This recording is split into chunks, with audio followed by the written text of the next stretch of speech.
Welcome back to our channel. నేను మీ journalist Kavya.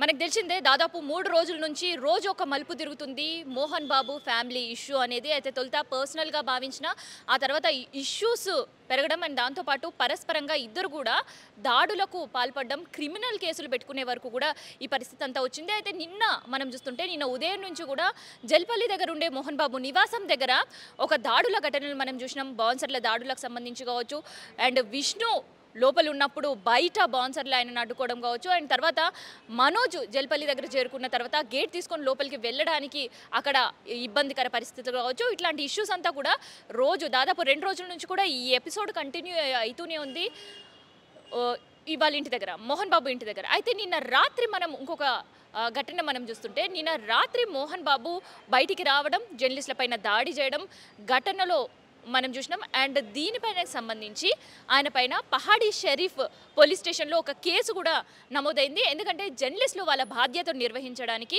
అక్కడ ఉండే ఇష్యూస్ని కవర్ చేయడానికి మాత్రమే వెళ్ళినారు. అయితే వెళ్ళిన సందర్భంలో ఒక జర్నలిస్ట్ని లోగో తీసుకొని విసిరేసే ప్రయత్నం చేసిండ్రు, దాడి చేసే ప్రయత్నం చేసిండ్రు, దూషించారు మోహన్ బాబు. సో వీటన్నిటిపైన కూడా పహాడీ షరీఫ్ పిఎస్లో దీనికి సంబంధించిన ఒక కేసు అయితే నమోదైంది. అయితే ప్రజెంట్ మోహన్ బాబు కాంటినెంటల్ హాస్పిటల్లో చికిత్స పొందుతున్నారు. త్వరలో ఆయన హెల్త్ బులెటిన్ కూడా రిలీజ్ చేసే పరిస్థితి ఉంది. అయితే ఇక్కడ ఇంకొక ట్విస్ట్ ఏంటంటే ఇవాళ పొద్దున అయితే నిన్న రాత్రి మోహన్ బాబుకి, మనోజ్కి, విష్ణుకి ఈ ముగ్గురికి కూడా సమన్లు జారీ చేసిండ్రు రాచకొండ సిపి. అయితే సమన్లలో పేర్కొన్నట్టు చాలా స్పష్టంగా చెప్పినరు ఇవాళ పొద్దున 10:30కు ఈ ముగ్గురు కూడా సమన్లకు సమాధానం చెప్పడానికి రావాలని.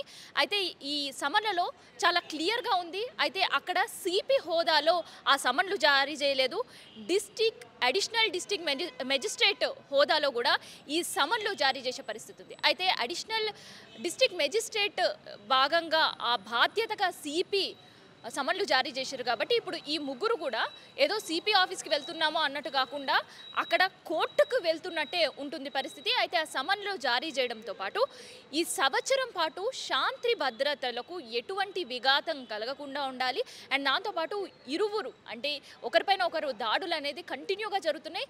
అండ్ ఈ దాడులు ఒకరిపైన ఒకరు చేసుకోకుండా ఉండడానికి ₹1,00,000 బాండ్ని ఎందుకు మీరు సమాధానంగా ఇవ్వద్దు అనే ఒక ప్రశ్న కూడా అందులో ఉంది. సో దానికి సమాధానంగా కూడా ఈ ముగ్గురు ఇవాళ హాజరు కావాల్సిన పరిస్థితి. మెజిస్ట్రేట్ ముందు కోర్టుకు హాజరైనట్టే సిపి దగ్గరకు హాజరు కావాల్సింది. అయితే ఇప్పటి వరకు మోహన్ బాబుకు సంబంధించి కావచ్చు, విష్ణుకు సంబంధించి అసలు వాళ్ళు వెళ్తారా వెళ్ళరా అనేది అస్పష్టతగా ఉంది. టైం కూడా గడిచిపోయిన తర్వాత కూడా ఎటువంటి ఇన్ఫర్మేషన్ లేదు. సో వాళ్ళు చెప్తున్న ఒక సాకుగానే భావించవచ్చు. ఎందుకంటే నిన్నటి వరకు ఎట్లాంటి హెల్త్ ఇష్యూస్ లేనప్పుడు మోహన్ బాబు నిన్న రాత్రి మీడియా పైన దాడి చేసినప్పుడు కూడా బాగానే ఉన్న మోహన్ బాబు హుటాహుటిన కాంటినెంటల్ హాస్పిటల్కి వెళ్ళడం అండ్ దాంతోపాటు హెల్త్ బాగాలేదు అని చెప్పడం. సో ఇట్లాంటి విషయాలపైన కూడా చాలా జర్నలిస్ట్ సంఘాలు నిరసన వ్యక్తం చేస్తున్నాయి. మోహన్ బాబుకి ఎట్లాంటి హెల్త్ ఇష్యూస్ లేవు, కేవలం ఇది బూటకమైన నాటకం ఆడడంలో వాళ్ళు ఏం కొత్త కాదు. సో సినిమాలల్లో ఏదైతే నాటకాలు చేస్తుంటారో, ఏదైతే ప్రదర్శన చేస్తుంటారో, ఏదైతే యాక్టింగ్ చేస్తుంటారో సేమ్ అట్లాంటిదే మళ్ళీ ఇవాళ మీడియా ముందు చేస్తున్నారు. సిపి ముందు హాజరు కావద్దనే, జర్నలిస్టుల దాడిపైన అధికారులకు సమాధానం చెప్పాల్సి ఉంటుందనే ఇట్లాంటి సీన్ అంతా క్రియేట్ చేస్తున్నారు అనే ఒక వాదనలు, విమర్శలు కూడా వినిపిస్తున్నాయి. సో మరి ఈ విమర్శల్లో ఎంత నిజం ఉంది, ఎంత అబద్ధం ఉంది అని తేలాలంటే కాంటినెంటల్ హాస్పిటల్ నుంచి వచ్చే హెల్త్ బులెటిన్ మాత్రమే ఆ నిజ నిర్ధారణ అనేది చేస్తుంది. అయితే ఇంకోవైపు మనం మనోజ్ ఎపిసోడ్ ఒక్కసారి చూస్తుంటే మనోజ్ ఇవాళ మార్నింగ్ మీడియాతో మాట్లాడడం జరిగింది. అండ్ ఈ 2 రోజుల్లో జరిగిన దాడుల్లో తనకి కొన్ని గాయాలయ్యాయి. అండ్ దాంతోపాటు షూటింగ్లో ఉండే టైంలో కూడా తన కాలికి గాయమైంది కాబట్టి వెంటనే వెళ్ళే పరిస్థితి లేదు, బయట హాస్పిటల్కి వెళ్ళే పరిస్థితులు కూడా లేవు. కాబట్టి జల్పల్లి దగ్గర ఉండే డాక్టర్స్ని పిలిపించుకొని ఆ ట్రీట్మెంట్ అయిన తర్వాత తను సిపి దగ్గరికి వెళ్తానని, తన దగ్గర ఉండే అన్ని ఎవిడెన్స్ అంటే తను పెట్టిన కేసుని సపోర్ట్ చేస్తూ ఉండే ఎవిడెన్సెస్ అన్నీ కూడా సిపికి సబ్మిట్ చేయడానికి సుముఖతతోటే ఉన్నట్టు మీడియాతో మాట్లాడినప్పుడు మనోజ్ అయితే చెప్పిండు. అయితే ఈ ఎపిసోడ్లో మనం చూస్తుంటే విష్ణు కావచ్చు అండ్ మోహన్ బాబు కావచ్చు సిపి ముందు ఇప్పటివరకు ఎప్పుడు హాజరవుతారో, అసలు హాజరవుతారా లేదా అనే సమాధానం ఎటు నుంచి కూడా లేదు. పోనీ వాళ్ళ తరఫున అడ్వకేట్ నుంచి కూడా ఇప్పటివరకు ఎటువంటిది లేదు. కాకపోతే మనోజ్ మాత్రం సిపి ముందు హాజరుకోబోతున్నారు. అయితే మనోజ్ సిపి ముందు హాజరైన తర్వాత ఏం ఇన్ఫర్మేషన్ చెప్తారు, ఎట్లాంటి ఎవిడెన్సెస్ ముందు పెడతారనేది ఒక ఆసక్తికరంగా ఉంది. అండ్ దాంతోపాటు మీడియా ప్రతినిధులు మనోజ్ని ప్రశ్నించినప్పుడు కూడా మనోజ్ చాలా క్లియర్ కట్గా చెప్పిండు. ఆయన పైన, తన భార్య పైన జరిగిన దాడి కావచ్చు, దూషణలకు సంబంధించిన ఆడియో క్లిప్పింగ్స్ ఉన్నాయని, అండ్ దాంతోపాటు తన బౌన్సర్లను కావచ్చు, తన స్నేహితుల పైన మోహన్ బాబు, విష్ణు వాళ్ళు దాడులు చేసినట్టు కావచ్చు, వాళ్ళని దూషించినట్టు కావచ్చు.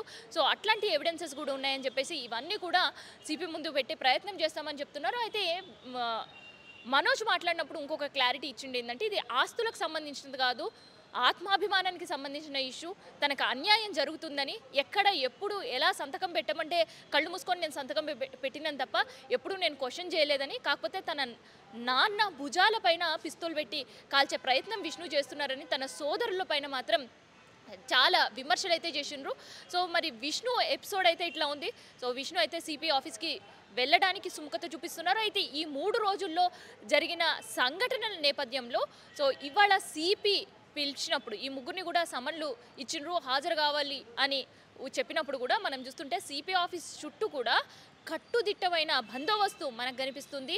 చాలా హై పోలీస్ సెక్యూరిటీ మనకు కనిపిస్తుంది. ఇటు కాంటినెంటల్ హాస్పిటల్లో కూడా అదే పరిస్థితి ఉంది, అటు జల్పల్లి ఫామ్ హౌస్ దగ్గర కూడా అదే పరిస్థితి ఉంది. సో మళ్ళీ ఈ ముగ్గురు కనుక అక్కడికి వస్తే ఎటువంటి దాడులు పరస్పరంగా ఒకరిపైన ఒకరు మాటల త్రూ కావచ్చు, లేదంటే డైరెక్ట్ కావచ్చు, వాళ్ళతో వచ్చిన బౌన్సర్లు కావచ్చు, ఇట్లాంటివి ఎవ్వరు కూడా ఒకరిపైన ఒకరు దాడులు చేసుకోకుండా ఉండాలి అని చెప్పేసి కట్టుదిట్టమైన పోలీసు బందోబస్తు అయితే రాచకొండ సిపి ఆఫీస్ దగ్గర మనకి కనిపిస్తుంది. సో ఈ ఎపిసోడ్కి ఎప్పుడు పులి స్టాప్ పడుతుంది అనేది మనం చూడాలి. ఎందుకంటే దాదాపు ఇవాళకి 3వ రోజు, 3 రోజుల నుంచి కూడా కంటిన్యూ మంచు ఫ్యామిలీ నుంచి మంటలే తప్ప ఎటువంటి సమాధానాలు కావచ్చు, ఒక శాంతియుతంగా చర్చలు కావచ్చు, ఏవి కూడా కనిపిస్తలేవు. మరి డిస్ట్రిక్ట్ మెజిస్ట్రేట్ హోదాలో సిపి ఇచ్చిన సమన్లు ఎంతవరకు వీళ్ళ ఫ్యామిలీ ఇష్యూస్ సర్దుబాటు కావడానికి, ఇష్యూస్లో సైలెంట్ కావడానికి, పరస్పర దాడులకు పులి స్టాప్ పెట్టడానికి ఎంతవరకు ఉపయోగపడతాయి, ఎంతవరకు సద్దుమణుగుతాయి అనేది మనం కూడా చూడాలి.